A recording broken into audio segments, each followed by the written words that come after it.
తెలంగాణోడు ఎవడని ఈ మధ్యకాలంలో ఎవడని ఒక కాంట్రాక్టర్ ఒక వ్యాపారవేత్త తయారైన ఈ 6 సంవత్సరాలలో ఆయన బంధువులు ఒకరిద్దరు తప్ప.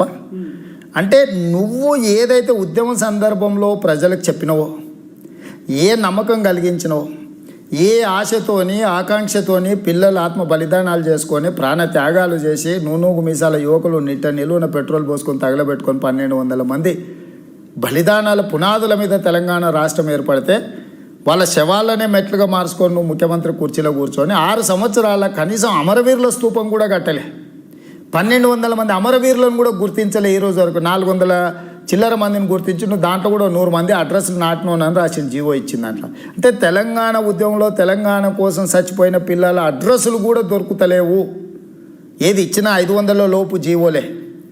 మిగతా 700 మంది ఈరోజు వరకు 6 సంవత్సరాలు పూర్తి చేసుకోబోతున్నాము, ఇంతవరకు వాళ్ళు దొరకలే. అంటే ఇది ఏంది నీ ప్రాధాన్యత?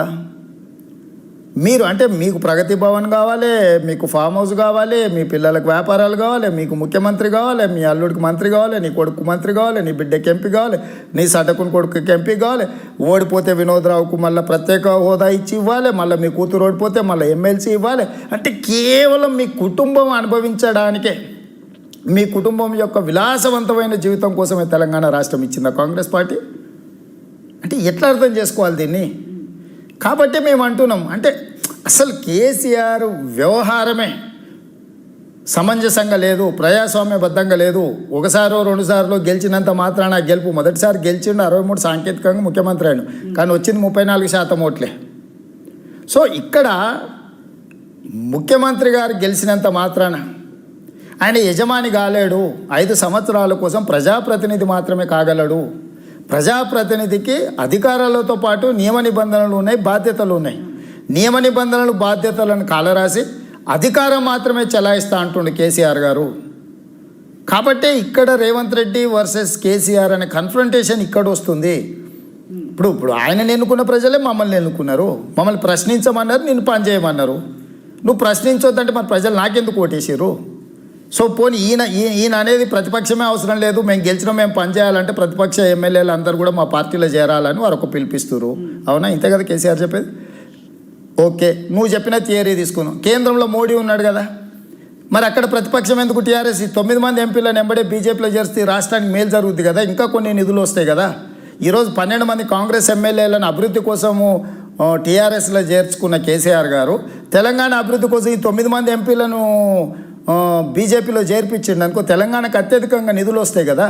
ఇక్కడ జరిగిన అభివృద్ధిని చూసి కాంగ్రెస్ పార్టీ వాళ్ళు అందులోకి వెళ్ళారు తప్పితే కేసీఆర్ గారు ఏం పిలవలేదు కదా, మా పార్టీలోకి రండి అని ఆహ్వానించలేదు కదా. ఎంతమందిని కేసీఆర్ గారు మంత్రి పదవులు ఇచ్చి చేర్చుకున్నాడు?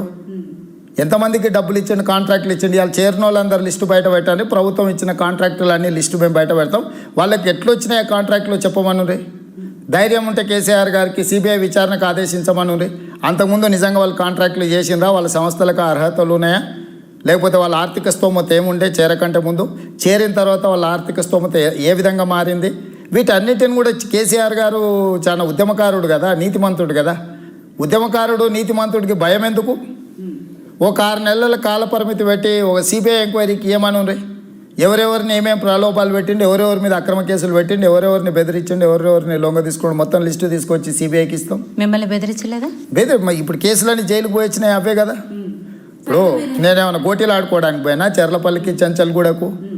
అదే అంటున్నాను, ఇప్పుడు మీరు ఈ పార్టీలోనే ఉండి ఎంత పోరాడుతున్నారు, మిగిలిన వాళ్ళు ఎందుకు పోరాడలేకపోయారు? ఇప్పుడు ఒక్కొక్కరికి ఒక తత్వం ఉంటుంది, ఆ తత్వాన్ని బట్టి ఉంటుంది. ఒకరొకరు DNA ఒకలాగా ఉంటుంది. అందరూ ఒకే రకంగా ఉండలేరు కదా. ఒక చేతికి 5 ఏళ్ళు ఉంటే 5 ఒక రకంగా లేవు. 2 అన్నదమ్ములు ఉంటే 2 ఒక రకంగా ఉండరు. పార్టీలో కొన్ని వేల మంది నాయకులు ఉన్నప్పుడు అందరూ ఒకే రకంగా ఉండలేరు కదా. ఒక్కొక్కరు ఒక్కొక్క విధానం ఉంటుంది పోరాటంలో. నా విధానం నాది. సో నేను అనేది అదే, కేసీఆర్ ఎంతసేపు ఉన్నా బెదిరించి దబాయించి రాజ్యం నడుపుకోవాలని చూస్తుండే. ఇది రాష్ట్రం, ప్రజలు ఎన్నుకున్నారు, దీంట్లో గెలిపోవటంలో సహజం. ఓడిపోతే దిగిపోవాల్సి వస్తుంది, గెలిస్తే కుర్చీలో కూర్చుంటాం అన్న సంగతి ఒక ప్రాథమిక సూత్రాన్ని కేసీఆర్ మర్చిపోయి వ్యవహరిస్తున్నాడు. తొందరలోనే ఆయనకు అది కూడా గుర్తు చేస్తారు ప్రజలు తప్పకుండా. మీరు చల్లపల్లి జైలు అంటే గుర్తొచ్చింది. చల్లపల్లి జైలు అంటే 111 జీవోకి సంబంధించి కానీ, లేకపోతే కేటీఆర్ ఫామ్ హౌస్కి సంబంధించి కానీ మీరు అక్కడ చాలా ఇష్యూస్ అయ్యాయి కాబట్టి సరే జైలు దాకా వెళ్లాల్సి వచ్చింది. ఆ విషయంలో ఏమైనా సాధించారా? అంటే మీ సొంత పార్టీలో నుంచే ఆ విషయంలో మీకు ఎలాంటి మద్దతు లభించలేదు? ఇప్పుడు ఎందుకు మద్దతు లభించలే? నేను వెళ్ళిన రోజు నేను ఒక్కనే